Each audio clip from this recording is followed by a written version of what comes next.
देखिए 2024 लोकसभा चुनाव संपन्न हो गया है। पूरे देश की निगाहें अब 4 तारीख को पर टिकी हुई है, क्योंकि 4 जून को नतीजे आ जाएंगे, जिसके बाद ये साफ हो जाएगा कि किसकी सरकार बनेगी। हालांकि अगर एग्जिट पोल की बात करें तो जो एग्जिट पोल दिखाए जा रहे हैं, इससे एनडीए की तरफ बढ़त ज्यादा दिखाई दे रहे हैं। वहीं महागठबंधन की बात करें तो कम दिखाई दे रहे हैं। तो हालांकि महागठबंधन की तरफ से भी लगातार जो है ये दावे किया जा रहा है कि सरकार हमारी ही बनेगी, क्योंकि बिहार एग्जिट पोल के बाद से जो है धड़कनें वो बढ़ा दी गई है। अब देखिए, अगर हम बात करें बिहार की 40 लोकसभा सीट की, तो 40 लोकसभा सीट में अब एक एक करके हम चर्चा करेंगे कि कितनी सीटें पर कितने बढ़त आगे बढ़े हैं, कौन सी सीटें पर बीजेपी की ज्यादा बढ़त है, कौन सी सीटें पर महागठबंधन की ज्यादा बढ़त है, तमाम चर्चाएं करेंगे। लेकिन उससे पहले आपको बता दें कि जो एग्जिट पोल सामने आए हैं उसके वजह से जो धड़कनें हैं वो बढ़ गई हैं। हालांकि एनडीए की की तरफ से भी नुकसान देखने को मिल रहा है। कुछ सीटें जो हैं वो कम दिखाई दे रही हैं और इंडिया गठबंधन की सीटें अभी बढ़त उसमें ज्यादा हुई है। इस बार उसके खाते में कुछ सीटें गई हैं। लेकिन अगर पिछले चुनाव 2019 की बात करें तो उसमें 40 में से 39 सीटें बीजेपी के खाते में गई थी। एनडीए गठबंधन की जीत हुई थी, और जिसमें बीजेपी 17 में से 17 सीटें जीती थी और जदयू 16 सीटें जीती थी। वहीं लोजपा की बात करें, अविनाश पाटिल की, तो उसमें 6 सीटें उनके खाते में गई थी और एक कांग्रेस की खाते में गई थी। तो देखिए, पिछले चुनाव की बात करें तो 40 में से 39 सीटें एनडीए के खाते में गई थी, उनकी जीत दर्ज हुई थी। और इस बार अब क्या एग्जिट पोल जो सामने आए हैं उसके नतीजे जो दिखाई दे रहे हैं, हालांकि इसमें प्लस माइनस हो सकता है, और जो 4 जून को नतीजे आएंगे उससे साफ हो जाएगा कि किसकी सरकार बनेगी। तो आज हमारे साथ खास चर्चा करने के लिए वरिष्ठ पत्रकार और राजनीतिक विश्लेषक ध्रुव जी हैं। तमाम चर्चाएं करेंगे। सर, क्या कहेंगे? एग्जिट पोल के बाद जो है धड़कनें वो काफी बढ़ती नजर आ रही है। हालांकि एनडीए की बढ़त दिख रही है, नुकसान भी दिख रही है। महागठबंधन लगातार आप दावे कर रहे हैं कि फिर भी ये जो एग्जिट पोल है वो गलत ठहराए जा रहे हैं। तमाम चैनल जो हैं वो हमें एनडीए की तरफ से ही बढ़त ज्यादा दिखाई दे रही है। क्या लगता है? देखिए, एक तो है कि एग्जिट पोल है, ये रिजल्ट नहीं है, परिणाम नहीं, अनुमान है ये होगा, और इसके अपने वैज्ञानिक आधार हैं एग्जिट पोल करने के। जो वोट देके निकलते हैं मतदाता, उनसे एक सर्वे के आधार पर उनसे पूछकर उनका मंतव्य लेकर एक सिंपल सर्वे होता है, रैंडम सैंपलिंग की जाती है। और अब तो ऑनलाइन होने लगे हैं, मैसेज करके फोन करके लोग पूछ लेते हैं, पहले बूथ पर हुआ करता था। तो ये अनुमान है, वैज्ञानिक तरीका है काम करने का। और लेकिन पूर्व के जो एग्जिट पोल हैं, एक आध बार को छोड़ के आमतौर पर एग्जिट पोल सही हुए हैं। इस बार भी जो प्रेडिक्शन थे विशेषज्ञों के कि इस तरह के हो रहे हैं, कहीं कांटे की टक्कर है, कहीं क्लीन स्वीप हो रहे हैं, तो वो एनडीए का जो था जिस तरह से प्रेडिक्शन, वो तीसरी बार मोदी की सरकार बनती हुई दिख रही है। अब इसमें है कि कहीं कौन किसको ज्यादा दे रहे हैं, कोई कम दे रहे हैं। तो मोटा मोटी ये अनुमान था, पहले भी, आज से 1 सप्ताह पहले भी इस पे चर्चा शुरू हो गई थी कि आखिर लगभग कितना एनडीए को सीट मिलेगी। तो उसमें था कि 350 के आसपास मिलेंगी, और वही एग्जिट पोल के नतीजे भी आ रहे हैं। हालांकि एक आध चैनल ने 401 भी मैक्सिमम दिया है एनडीए को। तो लेकिन फिर भी ये था कि 303 से बीजेपी की सीटें बढ़ेंगी 10-20, और एनडीए की पूरी शक्ति भी जो है वो बढ़ती हुई दिख रही थी। तो वो है, फिर भी ये बार बार ये समझना जरूरी है कि परिणाम नहीं है, ये अनुमान है। अब जहां पर बहुत कांटे की टक्कर है, हो सकता है परिणाम कुछ और हो जाए। अगर हम बिहार की बात करें, बिहार की आप बात कर रहे थे कि 40 में 39 सीटें थी एनडीए को, और पहले से अनुमान था कि 39 के 39 नहीं आएंगे, भले दावे 40 हो रहे थे। अब इसमें से 39 में से कितनी सीटें एनडीए बचा पाता है, ये 4 तारीख को दोपहर तक हमें इंतजार करना पड़ेगा। लेकिन जो अनुमान था कि 8 से 10 सीटें महागठबंधन को मिल सकती हैं, वो ऐसा दिख रहा है। ज्यादातर चैनलों ने 3 से लेके मैक्सिमम 11, 3-11 है, 3-5 ऐसे करके आ रहा है। किसी ने सबने न्यूनतम 3 और मैक्सिमम किसी ने 11 दिया है। किसी ने 3-8, किसी ने 3-5, किसी ने 8-10 ऐसे करके दिया है। कुल मिला के लग रहा है कि 8 से 10 सीटों पर महागठबंधन ने बहुत कड़ी टक्कर दी है और वहां उनकी जीत की संभावना है।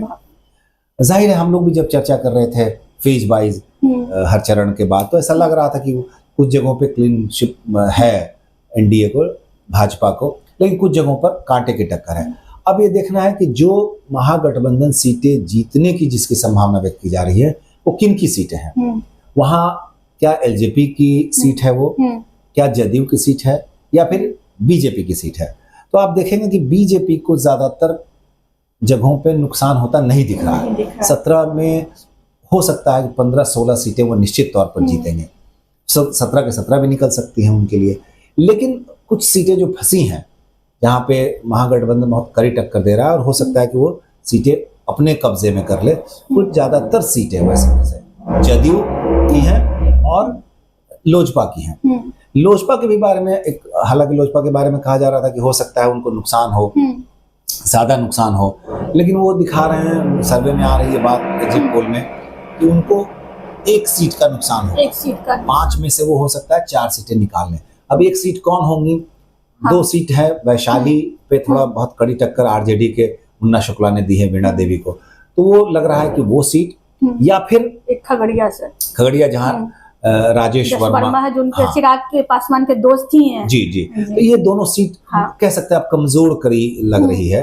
इन दोनों में से 1 सीट, अब कौन सीट होंगी, कहाँ क्लोज फाइट है, कहाँ पे सीट एलजेपी को मिल सकती है और कहाँ की लूज हो सकती है। लेकिन इसका मतलब है कि बाकी के 3 सीट, इसमें हाजीपुर भी बहुत प्रतिष्ठित सीट बन गई थी, रामविलास पासवान जी की विरासत की बात थी, चेंज किया था चिराग पासवान ने अपने आप को, जमुई से यहाँ पे ले आए थे, तो वो सीट लग रहा था कि ये फंस सकती है। लेकिन वो क्लियर लग रहा है कि जो सर्वे हैं, एग्जिट पोल है, उसमें लग रहा है कि उनको जीत मिलेगी। सर, एग्जिट पोल जितने भी तमाम चैनल के दिखाई दे रहे हैं, तो जो तमाम चैनल में सबसे ज्यादा इंडिया टुडे एक्सिस का असर आता है। उसका पिछली बार भी जो सर्वे हुआ था वो 99% उनका सही साबित हुआ था जी। और इसमें जो है उन सबसे ज्यादा वो इंडिया गठबंधन की बढ़त दिखाई दे रहे हैं। एनडीए की 29 से 33 सीटें वो दिखा रहे हैं कि मिल सकती हैं जी। हाँ, और इंडिया गठबंधन को 7 से 10 सीटें मिल सकती हैं। जी, बिल्कुल जी। तो काफी ज्यादा एनडीए को इस बार नुकसान होता दिख रहा है। आखिर ये नुकसान की वजह क्या हो सकती है?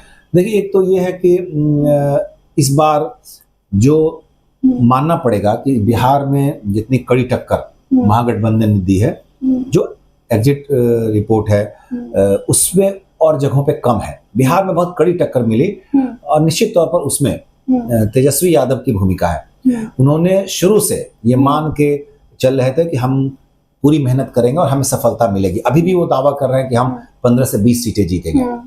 उनकी ओर से एक लिस्ट जारी हुआ, अंदरूनी सर्वे भी उन्होंने किया, तो मान के चल रहे हैं कि 15 से 20 सीटों पर मेरी मजबूत स्थिति है। हालांकि वो कितने दावे कितने सफल होंगे ये तो परिणाम बताएगा, लेकिन फिर भी 8 से 10 सीटों पर उनका दावा बहुत मजबूत है। उसमें एक महत्वपूर्ण बात है कि एक तो इन्होंने जो इश्यूज दिए वो स्थानीय लोगों को समझ में आ रहे थे, उनको लग रहा था कि हाँ ये इशू है और इस पर सरकारें काम नहीं कर रही, चाहे राज्य की सरकार हो केंद्र की सरकार हो। दूसरा जो एंटी इनकम्बेंसी होता है, कई बार इस बार ऐसे 39 सांसद थे जो दूसरी बार तीसरी बार जीते थे, बहुत कम थे जो पहली बार जीते थे पिछली बार। तो जो ज्यादा लगातार 2-3 बार से जीत रहे थे, उनके साथ ये माना गया कि सभी लोगों की मुरादें पूरी नहीं हुई। जितनी उम्मीदें थी कि हमारे लिए आप इतना करें, ये करें, हमारे क्षेत्र में ये करें, तो उनका नुकसान, जो सिटिंग एमपी होते हैं, एमएलए होते हैं, उनको थोड़ा नुकसान उठाना पड़ता है क्योंकि सबको वो खुश नहीं रख पाते, उनकी अपनी लिमिटेशन है। तो एक एंटी इनकम्बेंसी ये थी, हो सकता है उसका उनको नुकसान हो। दूसरा कि देखिए, तेजस्वी यादव के पीछे लालू यादव खड़े हैं और लालू यादव बहुत पुराने, बहुत अनुभवी और आप कह सकते हैं कि सभी तरह की चीजों को देख सुनकर प्रयोग में लाने के बाद एक आप कह सकते हैं कि तपे तपाए राजनीतिज्ञ के रूप में हैं वो। तो उनके अनुभव के कारण विपक्ष के उम्मीदवार इस तरह से दिए गए जो कहीं ना कहीं से MY समीकरण, जो उनका कोर वोट बैंक है, उसमें सपोर्ट कर रहा था। इसके लिए उन्होंने कई प्रयोग भी किए। उस प्रयोग में जैसे हम शिवहर की बात, उसका उदाहरण ले सकते हैं कि शिवहर में रमा देवी का टिकट जो कि सेटिंग थी 2 बार की, उनका बीजेपी ने काट दिया, इसलिए कि वो सीट चली गई जदयू के पाले में।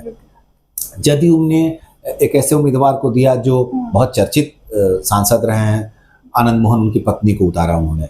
लेकिन आरजेडी ने बगल के जिला सीतामढ़ी की एक मुखिया को, जो उनकी पार्टी में प्रवक्ता रही, महिला विंग की अध्यक्ष रही, उनको उन्होंने वहां से टिकट दिया।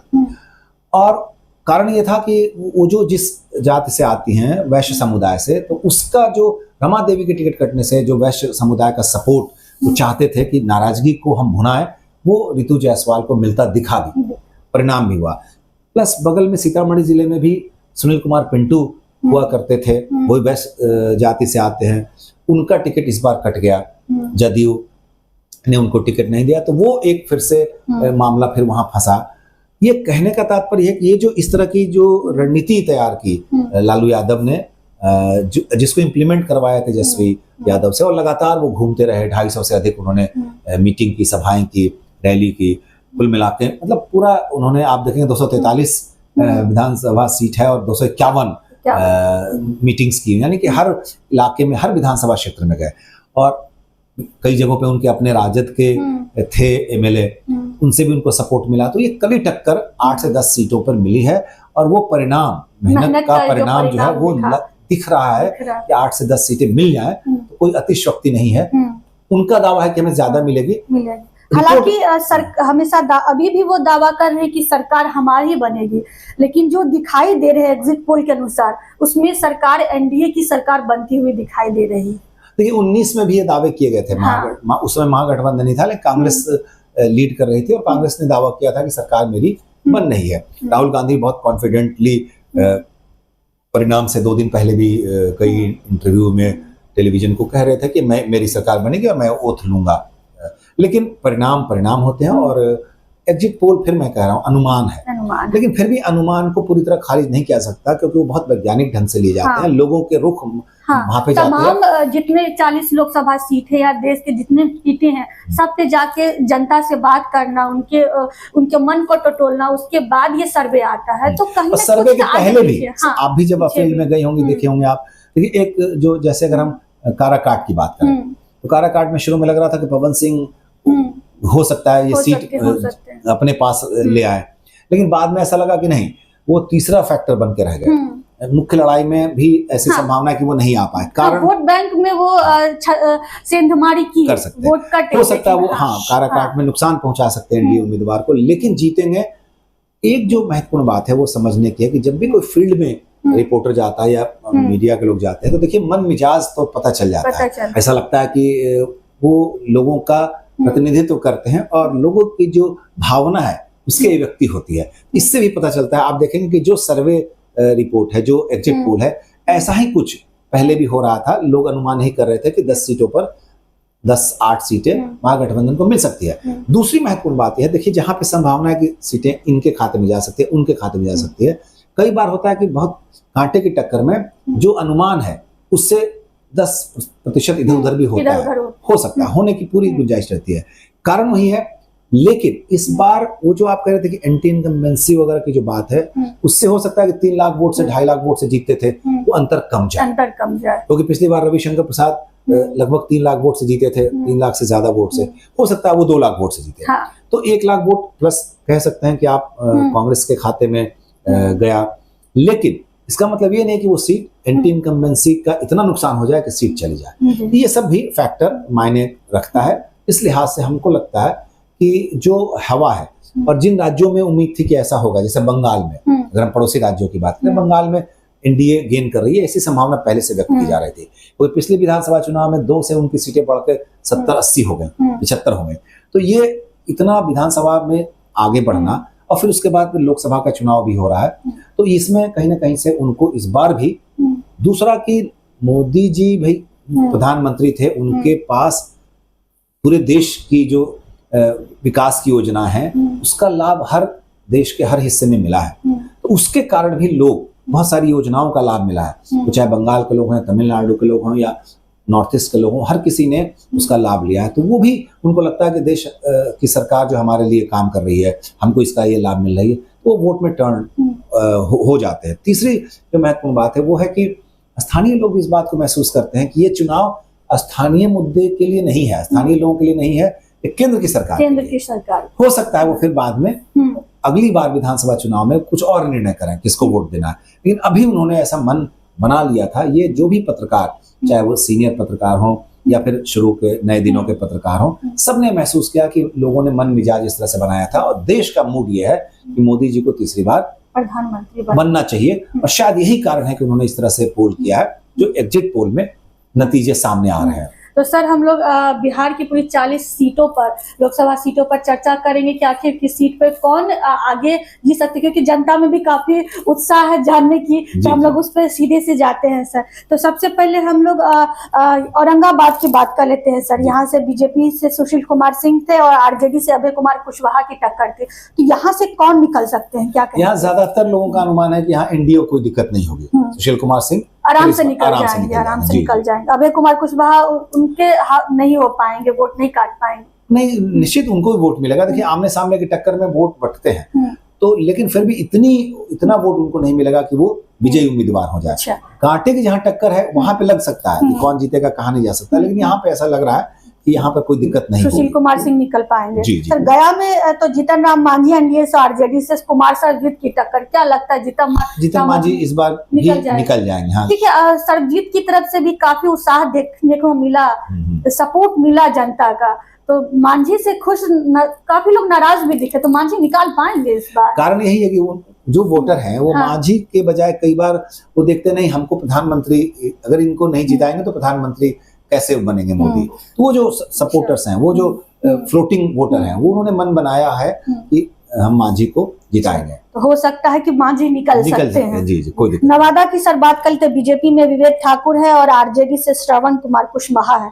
निर्दलीय में सर भोजपुरी सिंगर गुंजन सिंह भी थे, विनोद यादव भी टक्कर में, तो इन लोग का तो ऐसा कुछ लगता नहीं कि ये लोग वोट बैंक में। वहां भी मुझे लगता है विवेक ठाकुर को दिक्कत नहीं होगी, क्योंकि वो सीट पहले से नवादा में भी बीजेपी के खाते में जाएगा। जी बिल्कुल, आराम से। जमुई में सर, क्योंकि जमुई तो चिराग पासवान का गढ़ है, वहां से सांसद भी रहे, पर इस बार उन्होंने अपना मतलब विरासत को चुना, हाजीपुर को चुना, अपने पापा के विरासत को। तो इस बार जो है अरुण भारती को, हाँ, चिराग, उनके जीजा है अरुण भारती टक्कर में थे, और आरजेडी से अर्चना कुमारी रविदास है। क्या उनके जीजा निकल पाएंगे? मुझे लगता है कि अरुण भारती निकल जाएंगे, इसलिए कि हाँ कुछ फाइट हुई वहां पे, ये बात मैसेज गया कि भाई आखिर क्यों इन्होंने चिराग ने यहाँ से छोड़ा, क्या इसलिए कि वो कि हार रहे हैं? ऐसी कोई बात नहीं थी, पूरा सपोर्ट मिला और मुझे लगता है कि अरुण भारती वहां से आराम से निकल जाएंगे।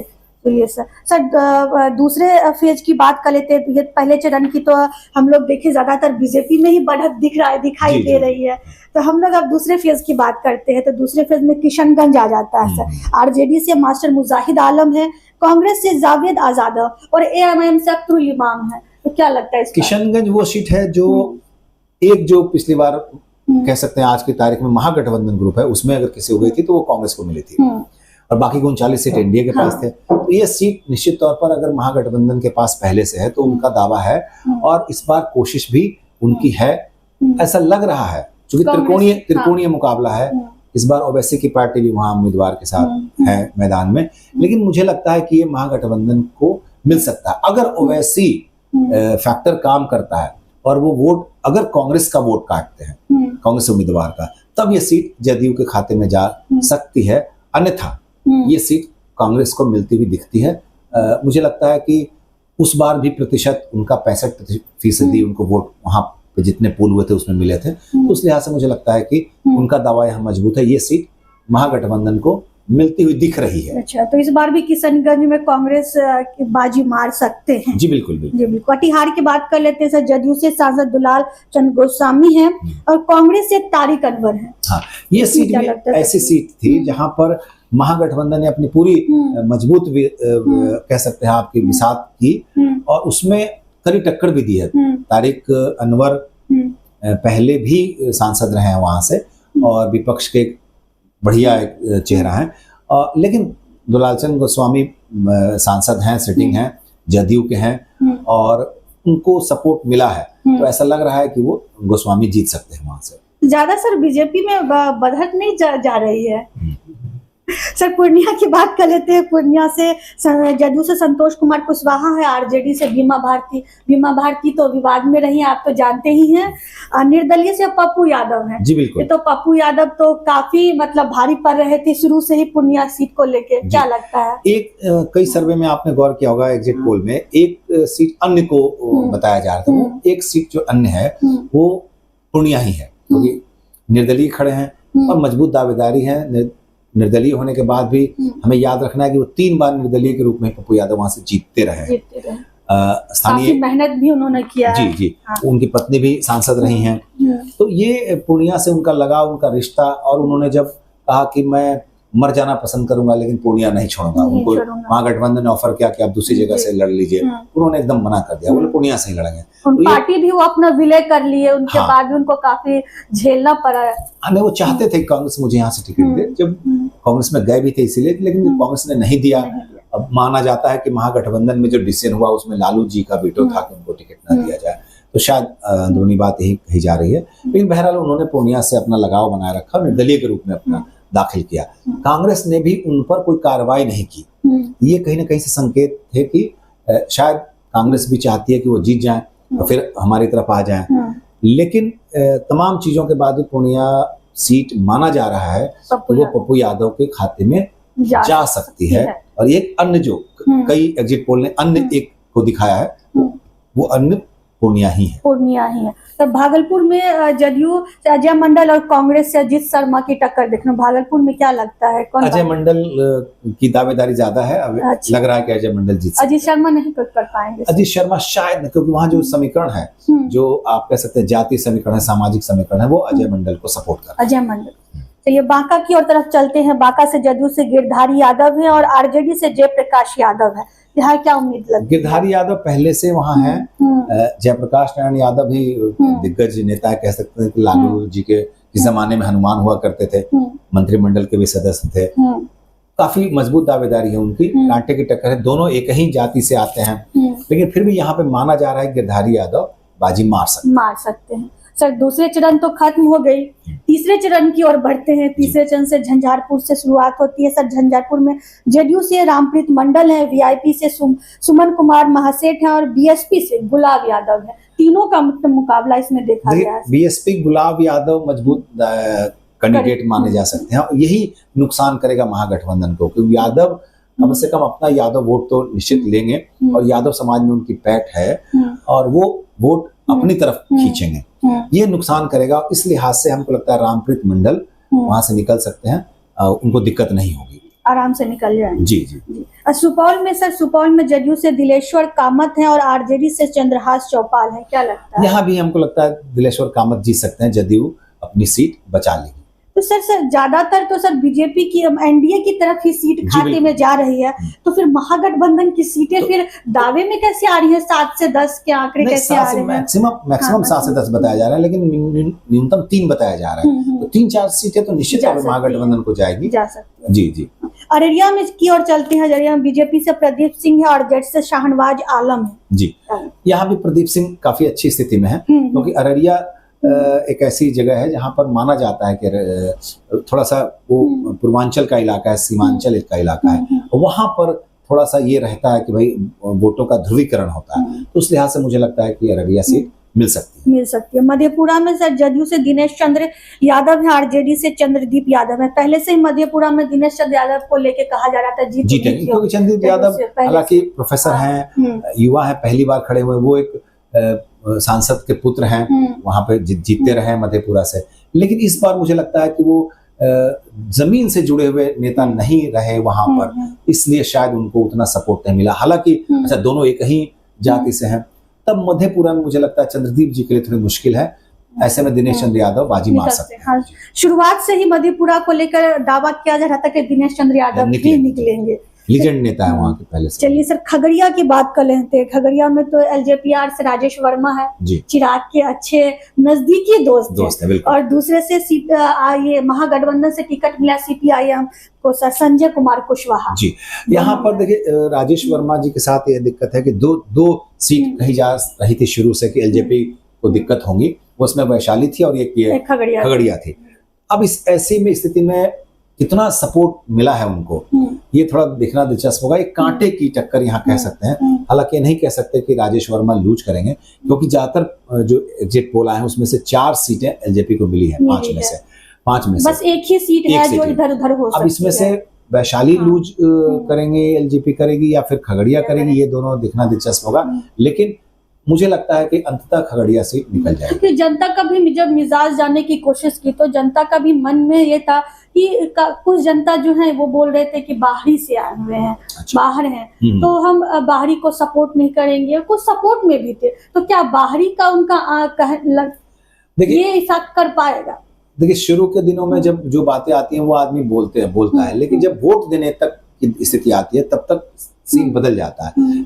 कई रैलियां हो जाती है, कई स्टार प्रचारक आते हैं उनका सपोर्ट पे, फिर वो धीरे धीरे उनको लगता है कि नहीं। फिर एक जो महत्वपूर्ण बात है कि ये वोट किसके लिए हो रहा है, प्रधानमंत्री पद के लिए हो रहा है, और प्रधानमंत्री पद का एनडीए के पास एक चेहरा है मोदी जी, तो वो सपोर्ट कर रहा है। और यही कारण है कि बहुत सारे लोग जो स्थानीय उम्मीदवारों को पसंद नहीं करते, नहीं जानते हैं, उस पार्टी से उनका कोई सीधे रिश्ता भी नहीं है, लेकिन फिर भी मोदी जी को वोट करना है, प्राइम मिनिस्टर बनाना है, तब वो इस कारण तो से संजय कुमार कुशवाहा में भी तो सर यहाँ देखने को मतलब उनकी दावेदारी ज्यादा लगती है, क्योंकि उनको कुशवाहा वोट एक उनको जाति पे मिल सकता है कुशवाहा की तरफ से, और दूसरी तरफ जो है सर वो अमवाई समीकरण। एक जो महत्वपूर्ण बात है वो हम कागज पे देख के लगता है कि हाँ ये ऐसा है, लेकिन क्या शिफ्ट होता है, ये महत्वपूर्ण है। उनको अपना सपोर्ट मिलेगा, कितना मिलेगा, लेकिन आरजेडी का जो अपना बेस है वोट का, वो कितना शिफ्ट होता है, ये महत्वपूर्ण है। और ये वोट शिफ्ट कराना सबके बूते की बात नहीं होती। हम प्लान कर लेते हैं कागज पे कि हम ये हमारा वोट इतना प्रतिशत है, देख लेते हैं, और इसमें ये जुड़ेगा तो हम जीत जाएंगे, लेकिन ऐसा इम्प्लीमेंट नहीं होता। ये हम लोगों ने पूर्व के चुनाव में लगातार ये देखते रहे। पार्टी टिकट बंटवारे के समय देखती है, रणनीति बनाती है, लेकिन वो कितना सही होगा, कितना सफल होगा, ये देखना बहुत दिलचस्प होता है। मुझे लगता है यही काम करता है, इसीलिए नहीं मिलती, वरना कागज पे मजबूत दावेदार धरातल पर आते रहते वो उनका दावा मतलब कह सकते हैं फिक्स हो जाता है। सर चौथे चरण की ओर चलते हैं। चौथे चरण में सर दरभंगा से बीजेपी से गोपाल जी ठाकुर हैं और आरजेडी से ललित यादव हैं। जी बिल्कुल, यहाँ भी मामला थोड़ा दिलचस्प है, लेकिन मिला जुला के गोपाल जी ठाकुर जीत सकते हैं, इसलिए कि देखिए दरभंगा अगर वहां पर कहा जाता है कि दरभंगा जो है ब्राह्मण बहुल इलाका है, लेकिन वहाँ यादव और अल्पसंख्यक की भी अच्छी संख्या है, और उस लिहाज से ललित यादव दावेदारी अच्छी पेश कर पाए, लेकिन अंततः बाद में लोगों का ज्यादा वोट जिस तरफ जाता है वही जीतेंगे, तो उस लिहाज से मुझे लगता है गोपाल जी ठाकुर वहां से निकल सकते हैं। उजियारपुर की ओर चलते हैं। उजियारपुर से बीजेपी से नित्यानंद राय हैं और आरजेडी से आलोक मेहता है। जी, आलोक मेहता बहुत सशक्त दावेदार हैं, बहुत ज्यादा चर्चित चेहरा है आरजेडी के, काफी उनका बैकग्राउंड बहुत अच्छा है, लेकिन नित्यानंद राय के लिए प्रधानमंत्री जी ने भी खुद मेहनत किया। वो चूंकि केंद्रीय मंत्री हैं, कहीं ना कहीं से उनको सपोर्ट करता है, और यही सपोर्ट उनको लग रहा है कि नित्यानंद को जीत में परिवर्तित करेगा और ये सीट निकल सकता है। समस्तीपुर की कहते, समस्तीपुर में काफी चर्चित रहा है सर, एलजेपीआर से सांभवी चौधरी थी और कांग्रेस से सनी हजारी थे। तो सांभवी चौधरी को लेकर काफी देखा गया कि मतलब वोट में तब्दील हो सकते हैं, जीत सकती हैं। क्या लगता है, जीत दर्ज कर पाएंगे? मुझे भी लगता है कि सांभवी चौधरी प्लस पॉइंट में है, वो जीत सकती हैं, इसलिए कि काफी मेहनत की गई है उनके लिए। एलजेपी ने भी किया, खुद यहाँ जो अशोक चौधरी जो मिनिस्टर हैं उनके पिता हैं, बेटी हैं, मिला जुला के लग रहा है सांभवी चौधरी की सीट निकल सकती है। बेगूसराय में सब बेगूसराय में बीजेपी से गिरिराज सिंह और सीपीआई से अवधेश राय की टक्कर देखने को मिलाई। हाँ बिल्कुल, देखिए किसी जमाने बेगूसराय कम्युनिस्टों का गढ़ कहा जाता था, लेकिन गिरिराज सिंह बहुत सशक्त दावेदार हैं, वोकल हैं, और वो फायर ब्रांड नेता माने जाते हैं। तो कुल मिला के उनकी स्थिति अच्छी है और वो जीत सकते हैं, गिरिराज सिंह जीत सकते हैं। मुंगेर में सर ले लेते हैं। मुंगेर में तो जदयू से ललन सिंह है, वो हमेशा से दावेदारी ठोक ही रहे हैं लगातार। आरजेडी से अनीता यादव टक्कर है। हाँ, अनीता देवी के साथ प्लस पॉइंट ये था कि उनके पति बहुत दबंग व्यक्ति हैं और उन्होंने बहुत मेहनत की है, तो उसका परिणाम उनको कितना वोट प्रतिशत में मिलता है ये देखना होगा। और बहुत होशियारी से महागठबंधन ने एक समीकरण, जो मैं बार बार कह रहा हूँ, तैयार किया था, उसमें उनको अनीता जी को टिकट मिला, लेकिन अब मुझे लग रहा है कि ललन सिंह अंततः बाजी मार सकते हैं वहां से। फिर पांचवें चरण की ओर बढ़ते हैं। पांचवें चरण में सीतामढ़ी से आरजेडी अर्जुन राय है और जदयू से देवेश चंद्र ठाकुर है। हाँ, यहाँ भी दिलचस्प मुकाबला हुआ है। अर्जुन राय पूर्व में सांसद रहे हैं, राज्य में मंत्री भी रहे हैं, आरजेडी के अच्छे नेता हैं, लेकिन देवेश चंद्र ठाकुर की स्थिति मिला जुला के माना जा रहा है कि वो जीतेंगे। मधुबनी से आरजेडी मोहम्मद अली अशरफ फातिमी जी, और बीजेपी से अशोक कुमार यादव हैं। हाँ, अशोक कुमार यादव देखिए सिटिंग हैं और वो हुकुमदेव नारायण जी के सुपुत्र हैं। अली अशरफ फातिमी हैं तो वैसे दरभंगा के, लेकिन मधुबनी से उनको टिकट मिला है। वहां भी इस बात का ध्यान रखा गया है कि MY समीकरण का लाभ मिले, लेकिन अंततः मुझे लगता है कि अशोक कुमार यादव बाजी मार सकते हैं। मुजफ्फरपुर की ओर चलते हैं। बीजेपी से राजभूषण निषाद हैं तो कांग्रेस से अजय निषाद है। दोनों निषाद की लड़ाई लग रही है। यहाँ दिलचस्पी है कि पिछली बार जो दूसरे खेमे के थे, इस बार दूसरे खेमे से चुनाव लड़ रहा है, तो उसमें बीजेपी का पल्ला भारी लग रहा है और राजभूषण जो है वो जीत सकते हैं, क्योंकि यहाँ जनता को भी चुनने में काफी कष्टदायक है, क्योंकि निषाद की ही लड़ाई देखिए। मामला निषाद की तो है, लेकिन मेन है कि हमको प्रधानमंत्री किसको बनवाना है। वोटर के दिमाग में बात देखिए रहता है कि हमारा नेता कौन है। ये नेता बोले कोई भी हो, उससे महत्वपूर्ण नहीं है हमारा वहां कौन जाके गद्दी संभालेगा, वो उसकी नीतियां क्या होंगी, इस पर लोग वोट किए हैं। और मुझे लगता है मुजफ्फरपुर में एक प्लस पॉइंट है। जो अजय निषाद जो पिछली बार सांसद थे बीजेपी से, उनको ये नुकसान कर रहा है क्योंकि वो उनके साथ बीजेपी का इस बार बैनर नहीं है। तो सारण लोकसभा सीट की बात करते हैं। आरजेडी से रोहिणी आचार्य हैं और बीजेपी से राजीव प्रताप रूडी हैं। बिल्कुल, ये जब हम लोग जब फील्ड में गए थे और वहां पर शुरू में जब आकलन कर रहे थे, तो यहाँ पे रोहिणी आचार्य बहुत अपनी मजबूत दावेदारी पेश कर रही थी। किया भी उन्होंने, उनके लिए काफी मेहनत भी की, लालू जी ने खुद की, राबड़ी जी ने भी की। लेकिन वहां पे दिक्कत क्या हुई कि जो जितने सारे एग्जिट पोल आए हैं उसमें किसी में उनको वहां विजयी उम्मीदवार के रूप में रोहिणी को नहीं दिखाया जा रहा है। वही लग रहा है काफी लंबे समय से राजीव प्रताप रूडी की दावेदारी वहां से है। और गोल बंद हुए फिर लोग, बीजेपी के वोटर नहीं टूटे। महत्वपूर्ण ये होता है कि आप दूसरी पार्टी के वोटर को कितना तोड़ पा रहे हैं। तो उस मामले में एनडीए के वोटर्स लगता है कि वहां पर एकजुट रहे और उन्होंने राजीव प्रताप रूडी को ही वोट दिया। हाजीपुर की बात कर लेते हैं। हाजीपुर की तो हमेशा से चर्चित सीट रहा है। चिराग पासवान अब वहां से चुनाव में लड़ने की खड़े और उनके टक्कर में आरजेडी से शिवचंद्र राम। क्या लगता है चिराग पासवान जीत पाएंगे वहां से आराम से? चिराग पासवान की जो छवि है वो राष्ट्रीय स्तर के नेता की हो गई है और एनडीए ने पूरा सपोर्ट किया उनको। अलबत्ता वो 5 साल सत्ता में नहीं रहे। उनके चाचा वाला गुट रहा, केंद्र में भी मंत्री बने पारस जी।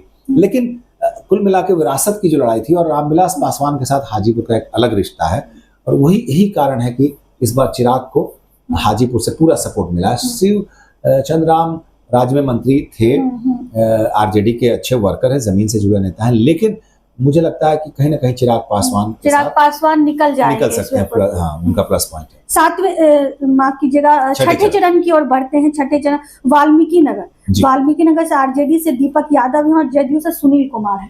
यहाँ भी मुझे लगता है कि कोई दिक्कत नहीं होगी, एनडीए सीट आराम से सुनील कुमार जीत जाएंगे, जदयू से निकाल लेंगे खाते। पश्चिमी चंपारण की ओर बीजेपी संजय जायसवाल और कांग्रेस मदन मोहन तिवारी की टक्कर है। दोनों में बहुत कड़ी टक्कर मानी गई क्योंकि वो इलाका थोड़ा ब्राह्मण बहुल है। हालांकि संजय जायसवाल तीसरी बार जीतेंगे। इससे पहले 4 बार उनके पिताजी मदन मोहन जायसवाल दोनों डॉक्टर हैं, पूरा परिवार डॉक्टर हैं, इनकी पत्नी भी डॉक्टर हैं और एक अच्छी छवि है इलाके में, जीतते रहे हैं और काम भी इन्होंने किया। संजय जायसवाल बीजेपी के प्रदेश के भी नेता रहे हैं, केंद्र में यहाँ मंत्री भी रहे हैं। कुल मिलाके जो स्थिति है वो मदन मोहन जायसवाल की छवि और संजय जायसवाल उसका लाभ मिलेगा और चूंकि सिटिंग है तो उसका भी लाभ मिलेगा। लेकिन मदन मोहन तिवारी इतनी इसलिए जबरदस्त टक्कर दे पा रहे हैं, कहीं ना कहीं जो एनडीए का जो वोट बैंक माना जाता है वो उसमें अपर कास्ट में ब्राह्मण होते हैं, तो उसमें एक मजबूत और ब्राह्मण बहुल इलाका है, वो कहीं ना कहीं से शिफ्ट हो गया मदन मोहन तिवारी की तरफ। पूरी की पूरी शिफ्ट हो सकती है, लेकिन बाकी वोट वो नहीं ले पाएंगे। महागठबंधन का शायद टर्न आउट नहीं हो, MY और ये, तो उससे दिक्कत होगी तिवारी जी को और संजय जायसवाल निकल सकते हैं। पूर्वी चंपारण में बीजेपी से राधा राम मोहन सिंह और वीआईपी से राजेश कुशवाहा की टक्कर है। यहाँ भी लग रहा है राधा मोहन सिंह आराम से जीत सकते हैं, कोई दिक्कत नहीं। वोट बैंक पे सहनी का कोई मुकाबला नहीं, मतलब वोट बैंक नहीं काट पाएंगे उनका। देखिए वो मतलब सिर्फ मैं फिर कह रहा हूँ यहाँ पर इनके अपने सपोर्ट से इनको वोट मिलेगा, लेकिन टर्नआउट कितना होता है एमवाई समीकरण का वोट ये महत्वपूर्ण होगा। बाकी उम्मीदवारों के लिए अगर कोई यादव कैंडिडेट वहां होता है तब तो एमवाई समीकरण मजबूत से खड़ी रहती है, लेकिन जब दूसरी जाति के कोई दूसरे दल के लोग होते हैं उनको वोट टर्न आउट कराना एक बड़ी समस्या होती है किसी भी नेता के लिए। यही नेता की पहचान है कि उनके कहने पर उनके वोटर किसी दल किसी व्यक्ति को वोट करने को राजी हो जाते हैं, लेकिन ऐसा बहुत कम होता है। बड़े नेताओं में ऐसे कद्दावर नेता कम होते हैं जिनकी बात पर उनके अपने सभी सपोर्टर्स दूसरे के तरफ चले जाते हैं। ऐसा होता नहीं दिखेगा, वहां पर ये फैक्टर काम नहीं करेगा। यहाँ पर भी यही हो रहा है। शिवहर में आरजेडी से रितु जायसवाल और जदयू से लवली आनंद के टक्कर है, तो भी कड़ा टक्कर देखने को मिला है। बहुत कांटे की टक्कर मानी गई, अभी भी कहा जा रहा है बहुत कांटे की टक्कर है, लेकिन अंततः लग रहा है यहाँ पर महागठबंधन के जो सीट कुछ जो निश्चित तौर पर माने जा रहे हैं, उसमें बाद के चरण में हम लोग आएंगे, उसमें जहानाबाद भी है, तो शिवहर भी उसी श्रेणी की सीट मानी जा रही है। शिवहर में माना जा रहा है कि रितु जायसवाल अच्छे मार्जिन से, जिसकी संख्या बताया जा रही है 50,000 से लेके लाख वोट तक में, इसमें रितु जायसवाल जीत सकती है। कारण वही है कि वेस्ट यहाँ पे समुदाय के लोग, वेस्ट जाति के लोग काफी हैं और वो उनका कहीं ना कहीं से ये समर्थन रितु जायसवाल को मिलता हुआ दिख रहा है, क्योंकि वो 2-2 सीट एनडीए ने यहाँ पर काटा, शिवहर से भी और सीतामढ़ी से भी वेस्ट उम्मीदवारी को खत्म किया और इसका लाभ आरजेडी ने उठाया और रितु जायसवाल को टिकट दिया और उसका लाभ उन्होंने पूरा उठाया है। एमवाई समीकरण भी उनके साथ पूरा दिख रहा था साथ में, और वैश्य समुदाय में भी अधिकतम वोट जो एनडीए के वोटर होते हैं वो इधर आए हैं। यही प्लस पॉइंट इनके साथ है और लग रहा है कि ये सीट उनको सुरक्षित मानी जाएगी, सुरक्षित मिल जाएगी। वैशाली से एलजेपी से वीणा देवी और आरजेडी से मुन्ना शुक्ला काफी चर्चित रहा है ये भी सीट, सर क्या लगता है? जी, यहाँ पे मुन्ना शुक्ला भारी दिख रहा है और महागठबंधन की जो सीट है उसमें एक सीट ये भी जुड़ता है, अगर जीत सकते हैं, क्योंकि मुन्ना शुक्ला शुरू से, और जो फिर यहाँ पे भी वही है कि जो एनडीए के वोटर थे वो वोट महागठबंधन की ओर चले जाते हैं मुन्ना शुक्ला के कारण, तो वो ये फैक्टर हो जाता है महत्वपूर्ण। बाकी चूंकि बहुत दबंग हैं, इलाके में मशहूर हैं, पहले भी रहे हैं, तो ये उनको प्लस पॉइंट विधायक का होने का भी लाभ मिल रहा है और मुझे लगता है कि मुन्ना शुक्ला बाजी मार सकते हैं। गोपालगंज में सर जेडीयू से आलोक सुमन है और वीआईपी से प्रेमनाथ चंचल हैं। यहाँ में मुझे लग रहा है आलोक सुमन जीत सकते हैं, इसलिए कि पहले भी वो थे, हाँ विधायक थे, सॉरी उप चुनाव में वो सांसद थे और उसका लाभ उनको मिलेगा, जीतेंगे, आराम से निकल जाएंगे। जी जी। सिवान की ओर चलते हैं। सिवान में तो काफी चर्चित सीट रही है, हॉट सीट रही है।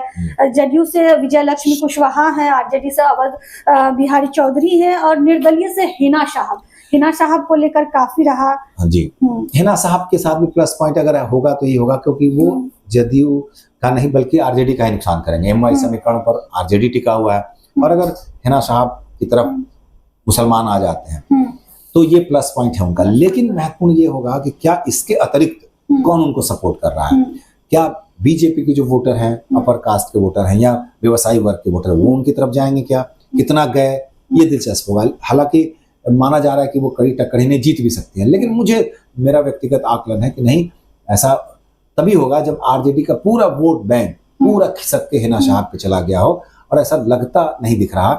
उस लिहाज से ये अगर नहीं होता है तो नुकसान आरजेडी को होगा, क्योंकि उनका वोट बैंक जो है वो खिसकेगा। तब ऐसे में आप जदयू को वहां पे दे सकते हैं सीट की विजय लक्ष्मी जो है, लेकिन फिर भी अभी कंफ्यूजन में है हिना साहब और विजय लक्ष्मी कुशवाहा को लेकर सर, अभी भी कंफ्यूजन में है। यही समझने की बात है कि अवध बिहारी चौधरी कहीं सीन में नहीं दिख रहा है। इसका मतलब है कि अवध बिहारी चौधरी के जो वोट बेस थे वो बेस खिसक गया, हिना साहब की तरफ गया। अब पूरा का पूरा गया तब हिना साहब जीतेंगी, थोड़ा बहुत गया होगा तब शायद इसका लाभ विजय लक्ष्मी को मिलेगा। महाराजगंज की ओर चलते हैं। कांग्रेस से आकाश प्रसाद सिंह है और बीजेपी से जनार्दन सिंह सिग्रीवाल है। जी, यहाँ पे भी देखिए आकाश प्रसाद सिंह के बारे में जानते हैं, वो अखिलेश जी के सुपुत्र हैं। अखिलेश जी कांग्रेस बिहार के अध्यक्ष हैं और जनार्दन सिंह सिग्रीवाल बहुत लीजेंड हैं, बीजेपी के पुराने, कई बार जीत चुके हैं और मुझे लगता है कि इसका प्लस पॉइंट वहां मिला है और एग्जिट पोल भी कह रहा है कि उन्हीं को ज्यादा सपोर्ट मिला है।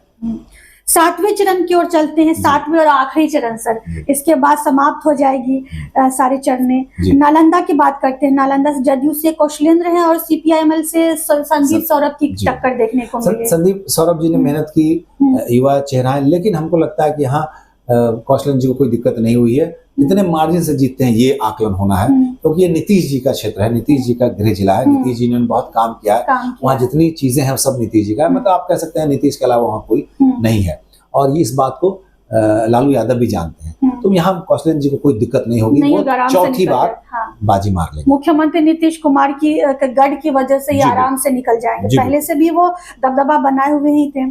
पटना साहिब से बीजेपी रविशंकर प्रसाद, कांग्रेस से अंशुल अभिजीत जी।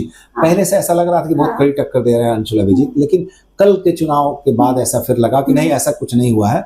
और सिर्फ ये कह देने से कि वो कुशवाहा जाति से हैं तो सारे कुशवाहा उनकी तरफ मुड़ गए हों, ऐसा दिखा नहीं। कल के जो ट्रेंड थे चुनाव के, उसमें ऐसा नहीं कुछ दिखा। तो उस लिहाज से रविशंकर प्रसाद, मुझे लगता है कि पिछली बार भले 3-3.5 लाख वोट से जीते हों, इस बार 2 लाख से जीते, 1.5 लाख से जीते, लेकिन रविशंकर प्रसाद ही जीतेंगे। पाटलिपुत्र सीट भी काफी रही है, रामकृपाल यादव और मीसा भारती में कड़ी टक्कर देखने को मिली। तो पहले से भी रामकृपाल यादव सांसद रहे हैं, क्या लगता है इस बार भी दबदबा बना पाएंगे? देखिए, ये यहाँ पर ये सीट जो माना जा रहा है कि सेफ नहीं है एनडीए के लिए, उसमें ये सीट है, और निश्चित तौर पर उस लिहाज से रामकृपाल यादव फंसे हुए दिखते हैं। लेकिन अब ये महत्वपूर्ण होगा कि उनको सपोर्ट कितना, जो यहाँ पे 6 लोकसभा विधानसभा क्षेत्र है, इसमें किस क्षेत्र से, क्योंकि दोनों यादव जाति से हैं, दोनों ने काम किया है, एक लालू यादव की विरासत संभाल रहे हैं, उस लिहाज से उन्होंने अपने क्षेत्र में बुला रहे हैं कि हम आपके हैं। रामकृपाल यादव निश्चित तौर पे एक जन नेता के रूप में लोगों के बीच रहते हैं, कोई भी काम हो, किसी भी क्षेत्र में हो, वो रहते हैं, वो उनका प्लस पॉइंट है। अब फिर यहाँ पे देखना होगा, यादव से बटे हैं दोनों, यादव वोट बटे होंगे, लेकिन एनडीए के वोट जो इतने हैं, वो अगर पूरी तरह से एनडीए के साथ खड़े हैं तब तो दिक्कत होगी मीसा भारती को। अगर इसमें से तोड़े होंगे उन्होंने लालू जी के प्रयास से या राबड़ी जी के प्रयास से, या फिर बाकी लोगों ने, या फिर 2-3 लोग यहाँ पे माना जाता है, भाई वीरेंद्र फैक्टर है, एक रीतलाल यादव फैक्टर है, तो इन लोगों ने कितना सपोर्ट किया, इनके वोटर किस तरफ, मीसा भारती की तरफ गए क्या, ये फैक्टर महत्वपूर्ण होगा। लेकिन मुझे ऐसा लग रहा है कि यहाँ पे 50-50 की टक्कर है, लेकिन रामकृपाल यादव मजबूत स्थिति में है। तो आरा की ओर चलते हैं, आरा से बीजेपी से RK सिंह और भाकपा माले सुदामा प्रसाद, दोनों की टक्कर देखना। देखिए, सुदामा प्रसाद जी ने चूंकि जमीनी नेता हैं और उस इलाके में वो इलाका है जहाँ पर माले का गढ़ माना जाता है, लेकिन RK सिंह को कोई दिक्कत नहीं होगी, क्योंकि RK सिंह बहुत मजबूत उम्मीदवार जो एनडीए के बिहार में है उसमें से एक थे, और उनको लेके कुछ लोगों के लिए एंटी इनकम्बेंसी नहीं थी, उसमें से RK सिंह है। बक्सर बीजेपी मिथिलेश तिवारी और RJD सुधाकर सिंह, और निर्दलीय भी इसमें टक्कर में थे सर, ex-IPS आनंद मिश्रा, क्या लगता है? जी बिल्कुल, यहाँ पे दिलचस्प मुकाबला हो, क्योंकि मिथिलेश तिवारी नए उम्मीदवार थे, यहाँ के हैं एनडीए के, टिकट कटा, तो ये बीजेपी ने जानबूझकर कुछ ऐसे लोगों के टिकट काटती है, उनको लगता है नहीं जीत पाएंगे, तो नया उम्मीदवार 3 सीटें लगभग बीजेपी काटी है ना सर इस बार। तो इसमें से अश्विनी चौबे जो काफी केंद्रीय मंत्री थे, उनका भी टिकट काट गया। बाद में ऐसा लगा कि वो फिर ऐसा ना कि आ जाए उम्मीदवार अपनी उम्मीदवारी पेश करें, लेकिन बाद में वो फिर एनडीए के साथ ही खड़े हो गए। उन्होंने बयान भी दिया कि साथ में घूमे भी, प्रधानमंत्री की सभा में भी वो थे, तो ये मैसेज गया मिथिलेश तिवारी के पक्ष में। सुधाकर जी निश्चित तौर पर जो झाड़ू नेता हैं काफी, और वो प्रदेश के अध्यक्ष जगदानंद सिंह के सुपुत्र हैं, विधायक हैं, तो उस लिहाज से उनकी भी दावेदारी अच्छी है। 3 अलग से उम्मीदवार यहाँ पे खड़े हो गए। आनंद मिश्रा के बारे में माना जाता है बीजेपी का वोट काटेंगे। एक और उम्मीदवार है ददन पहलवान जी, वो माना जा रहा है कि RJD का वोट काटेंगे, यादव वोट काटेंगे। एक और उम्मीदवार यहाँ पे है, वो BSP के हैं, अनिल चौधरी, वो लग रहा है कि वो अगर वोट काटेंगे तो किसका काटेंगे, लेकिन फिलहाल टक्कर जो है सुधाकर जी और मिथिलेश तिवारी में है। ऐसा लगता है कि मिथिलेश तिवारी निकल सकते हैं। काराकाट की ओर चलते हैं, काराकाट काफी हॉट सीट रही है, बीजेपी से उपेंद्र कुशवाहा है और RJD से राजाराम सिंह है, और उनके निर्दलीय जो हैं पवन सिंह, भोजपुरी स्टार, काफी चर्चित रहे हैं, क्या लगता है? एनडीए की जो एक महत्वपूर्ण सीट थी उसमें से ये है, इनकी अपनी पार्टी है, और ये उसके अध्यक्ष हैं, केंद्रीय मंत्री रहे हैं, 5 साल पहले थे यहाँ के सांसद। तो अब ये महत्वपूर्ण है कि ये क्या फिर से इस बार जीतेंगे। एंटी इनकम्बेंसी इनके खिलाफ देखी गई, लेकिन फिर भी मुझे लगता है प्रधानमंत्री ने जितनी मेहनत की, इस इलाके में जाके राजनाथ जी को भेजा, नड्डा जी भी गए, तो उससे लग रहा है कि थोड़ी स्थिति मजबूत हुई है, पवन सिंह ने कितना वोट काटा है ये डिपेंड करेगा इनकी जीत और हार पर। अगर ये लेकिन ये नहीं है कि पवन सिंह जीत पाएंगे। पवन सिंह मुझे लगता है कि थर्ड फैक्टर हो गए, थर्ड पार्टी फैक्टर हो गए, वो विनिंग पोजीशन में नहीं आया, क्योंकि देखिए जो कोर वोटर है बीजेपी का वो उनकी तरफ नहीं गया है। हाँ, यूथ गया है। अब ये देखना है कि उनको 50,000 वोट मिले कि लाख वोट मिले, लेकिन विनिंग में नहीं आते हैं। बिल्कुल मुझे ऐसा नहीं लग रहा है, क्योंकि उनको सब लोगों ने सपोर्ट किया हो, क्योंकि उनकी छवि इस तरह की है कि एक्टर हैं। एक्टर आप जानते हैं कि नेता और अभिनेता में बहुत अंतर होता है। सब नेता की छवि अभिनेता की तरह नहीं होती, सभी अभिनेता की छवि नेता की तरह नहीं होती। तो ये अभिनेता है, यूथ फैक्टर इनका है, यूथ इनके सपोर्ट में है।